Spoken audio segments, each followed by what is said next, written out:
Hello दोस्तों, welcome to Uttarakhand समाधान। दोस्तों, डेली टेस्ट सीरीज देखिए। आज है हमारा भाग 121, जिसमें हम देखेंगे महत्वपूर्ण 20 से 22 प्रश्नों को। तो चलो शुरू करते हैं आज के इस महत्वपूर्ण टेस्ट सीरीज को। पहला प्रश्न है कि नंदा कोट की समुद्र तल से कितनी ऊंचाई पर स्थित है। जो नंदा कोट है दोस्तों, एक पर्वत है हमारा, यह कितनी ऊंचाई पर है ऐसा आपसे पूछा गया है। तो इसका जो सही आंसर है दोस्तों हमारा वो है बी, 6861 मीटर। और दोस्तों आपसे हमेशा एग्जाम पूछा गया है पंचाचूली की ऊंचाई कितनी है, जो कि हमारे पिथौरागढ़ में है। देखिए, जो नंदा कोट है दोस्तों, यह हमारे चमोली और पिथौरागढ़ दोनों के बॉर्डर पर है। लेकिन हमारा स्पेशल रूप से पंचाचूली आपसे पूछा था, जिसकी हाइट है 6904 मीटर। दूसरा प्रश्न है कि कौन सा जिला भूकंप की दृष्टि से जोन 5 में नहीं आता है। तो दोस्तों निम्न में से आपसे पूछे गए हैं, तो जो जोन 5 में हमारा नहीं आता दोस्तों, वह हमारा होता है उत्तरकाशी। तो इसका डी आंसर हमारा सही होता है, क्योंकि उत्तरकाशी हमारा जोन 4 में आता है। जोन 4 में कौन कौन से आते हैं एक बार रिवीजन कर लेते हैं। देखिए, उत्तरकाशी, देहरादून, टिहरी और उधमसिंह नगर, हमारा नैनीताल, ये हमारे जोन 4 में आते हैं। तीसरा प्रश्न है कि 16-17 जून 2013 की आपदा में MI-70 हेलीकॉप्टर कब दुर्घटनाग्रस्त हुआ था। तो इसका जो सही आंसर है दोस्तों हमारा वो है सी, 25 जून 2013 को। कम से कम दोस्तों 20 से अधिक सैनिक इसमें शहीद हो चुके थे, जो कि हमारे आपदा राहत में कार्य कर रहे थे। चौथा प्रश्न है कि बालेश्वर मंदिर चंपावत के निर्माण में उद्यान चंद का सहयोग किसने किया था। दोस्तों एक महत्वपूर्ण हमारा व्यक्ति होता है, जिसका नाम था कुंज शर्मा तिवारी। दोस्तों इसी के हमें ताम्रपत्र से पता चलता है कि बालेश्वर मंदिर का जो निर्माण है वो उद्यान चंद ने शुरू करवाया था करके। और दोस्तों ये नीलू कढ़ायत है, जो कि गरुण ज्ञानचंद का हमारा प्रमुख एक सेनापति हमारा होता है। पांचवा प्रश्न है कि कट्टकाली प्रथा किस चंद्र राजा के समय देखने को मिलती है। तो इसका जो सही आंसर है दोस्तों हमारा वह है सी, भारती चंद। दोस्तों क्या थी कट्टकाली प्रथा, जो हमारा आपको पता है, जो हमारी एक महत्वपूर्ण एक नायक जाति की जो उत्पत्ति होती है, तो उसी से हमारी संबंधित होती है कट्टकाली प्रथा। छठा प्रश्न है कि मुंगरागाड़, पुजारगाड़ किसकी सहायक नदियां हैं। दोस्तों जो मुंगरागाड़ और पुजारगाड़ जो होती है, जो हमारी यमुना की सहायक नदियां हैं। सी इसका आंसर सही है। दोस्तों जब बात करते हैं कि यमुना की सबसे प्रमुख और सबसे बड़ी सहायक नदी कौन सी है, तो दोस्तों हमें ध्यान आना चाहिए कि टॉन्स हमारी सबसे प्रमुख और सबसे बड़ी सहायक नदी है, जो कि हमारे 2.5 गुना अधिक जल लेके आती है यमुना से। और जब बात करते हैं कि यमुना की कुल लंबाई दोस्तों 136 किलोमीटर है, और वहीं पर टॉन्स की कुल लंबाई हमारी 148 किलोमीटर होती है। और दोस्तों टॉन्स को हम तमसा के नाम से भी जानते हैं, इतना आप ध्यान रखना। और सातवां प्रश्न है कि मल्ल राजा कुमाऊं को किस नाम से जानते थे। दोस्तों मल्ल राजा थे जो कुमाऊं को किस नाम से जानते थे पूछा गया है। तो इसका जो सही आंसर हमारा वह है डी, पर्वत डूटी के नाम से। और दोस्तों जो मल्ल राजा थे ना, वो संपूर्ण अपने साम्राज्य को हमारे पर्वत डूटी के नाम से, पर्वत डूटी का देश के नाम से वो जानते थे, ठीक। लेकिन सिर्फ कुमाऊं को पर्वत डूटी के नाम से। और आठवां प्रश्न है कि कौन सी झील कुकुरमरी शैवाल से आच्छादित रहती है। तो इसका जो सही आंसर है दोस्तों हमारा वह है डी, नैनीताल। झीलों की नगरी नैनीताल के नाम, नैनीताल को जानते हैं हम। अगर कुमाऊं में सर्वाधिक कहीं झीलें हैं तो हमारे नैनीताल ज़िले में ही हैं। और दोस्तों अगर आपसे पूछा था कि कमल ककड़ी के लिए कौन सी झील प्रसिद्ध है, तो हमारा वो भीमताल हो जाता, जो कि हमारी कुमाऊं की सबसे बड़ी झील है। और वहीं पर दोस्तों जो नौकुचिया ताल है हमारी, यह सबसे गहरी झील है। और सात ताल दोस्तों हमारी कुमाऊं की सबसे रमणीय, सबसे सुंदर झील है। नवा प्रश्न है कि गरुण ज्ञानचंद को गरुण की उपाधि किसने दी थी। तो दोस्तों आप लोग वाकिफ हैं सभी लोग कि गरुण ज्ञानचंद को जो गरुण की उपाधि देता है वह देता है दोस्तों फिरोज शाह तुगलक। 10वां प्रश्न है कि कुमाऊं में खच्चियों का शासन किसने समाप्त किया था।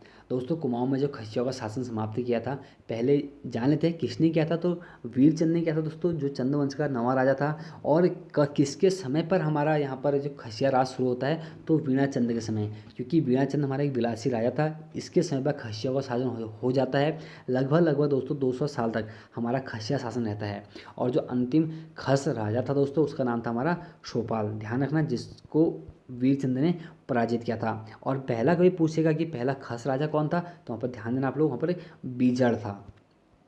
11वां प्रश्न है कि तुगलक वंश का कौन सा शासक गंगा जल प्रयुक्त करता था। दोस्तों देखिए, हम लोग वाकिफ हैं कि मुगल वंश में एक राजा आता है अकबर, जो कि अपने रसोई घर में गंगा जल का प्रयुक्त करता था। लेकिन दोस्तों एक महत्वपूर्ण हमारा शासक होता है तुगलक वंश में सल्तनत काल में, जिसका नाम था मोहम्मद बिन तुगलक, जिसको हम रक्त पिपासु, पागल के नाम से जानते हैं। काफ़ी पढ़ा लिखा बंदा था हमारा मोहम्मद बिन तुगलक। और दोस्तों मोहम्मद बिन तुगलक हम कुमाऊँ के देवी चंद को भी जानते हैं। 12वां प्रश्न है कि गुरसास्प।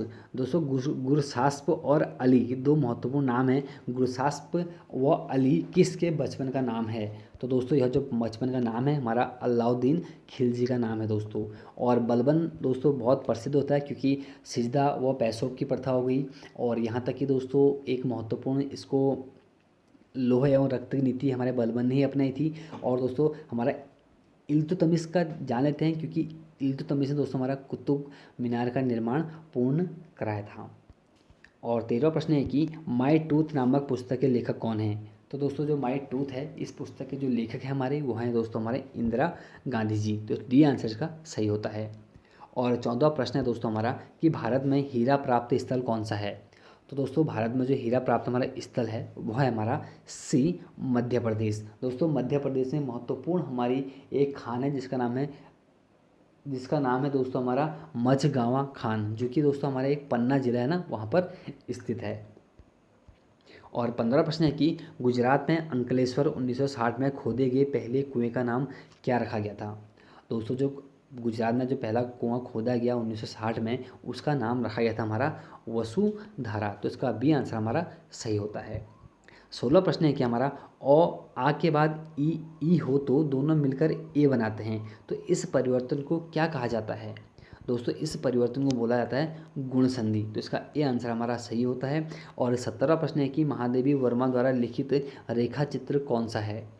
तो दोस्तों महादेवी वर्मा द्वारा जो लिखित हमारा रेखा चित्र होता है वह होता है दोस्तों अतीत के चलचित्र। तो इसका सी आंसर हमारा सही है। 18वां प्रश्न है कि जिस बीमारी का ठीक होना संभव ना हो वाक्य के लिए सही शब्द चुनिए। तो दोस्तों इसका जो सही आंसर है हमारा वह है हमारा डी असाध्य। जिसका दोस्तों जिस बीमारी का ठीक होना संभव ना हो उसे बोलते हैं हम असाध्य। और 19वां प्रश्न है कि हिंदी कैसी भाषा है? तो दोस्तों जो हिंदी हमारी भाषा है यह हमारी वियोगात्मक व विशिष्ट भाषा है। तो इसका हमारा सी आंसर सही है दोनों। 20वां प्रश्न है कि भारतवर्ष के लिए हिंदी भाषा का नाम सबसे पहले किसने सुझाया था? तो इसका जो सही आंसर है दोस्तों हमारा वह है डी राजा राममोहन राय ने। और दोस्तों दो महत्वपूर्ण आपके लिए प्रश्न है आज कि गढ़वाल में कम उम्र की विवाहित लड़कियों द्वारा नहर की याद में गाया जाने वाला गीत कौन सा है? इसका आपने जवाब कमेंट बॉक्स में देना है। अधिक से अधिक दोस्तों लोग जवाब दें क्योंकि आप जब जवाब देते हैं ना आपको वो याद होता है, मैं इसलिए बोल रहा हूँ जवाब दें। और दूसरा प्रश्न था दोस्तों 12 का 72 तो 8 का क्या होगा? दोस्तों 12 का 72 तो 8 का क्या होगा आपसे यहाँ पूछा गया है, तो आप लोग कमेंट करें। और अब जानते हैं कल के दो प्रश्नों को। दोस्तों कल का एक महत्वपूर्ण प्रश्न हमारा कि पुष्कर तीर्थ व हर की पौड़ी की तरह महत्व किस ताल का है? कुमाऊं की किस ताल का आपसे पूछा गया था। तो दोस्तों बहुत से लोगों ने हमारा जवाब दिया था वैजनाथ झील, तो जो कि दोस्तों हमारा गलत था। दोस्तों इसका सही आंसर है हमारा वह है सी नौकुचिया ताल। ठीक। और दूसरा प्रश्न था दोस्तों हमारा रीजनिंग का था कि जब 2 का 7 होता है ठीक तो हमारा 1 का क्या होगा? दोस्तों यहाँ पर कैसे करना था आपको बता दूं। देखिए 2 का क्यूब क्या होता है हमारा, 2 का क्यूब हमारा 8 होता है और -1 हमारा वहाँ पर आया था कौन सा 7। और ऐसे ही अगला था 1 का क्यूब दोस्तों हमारा 1 ही होगा। ठीक। अब 1 में से माइनस करेंगे 1 तो क्या आ जाएगा 0 आ जाएगा। तो इसका हमारा सही आंसर हमारा ए था।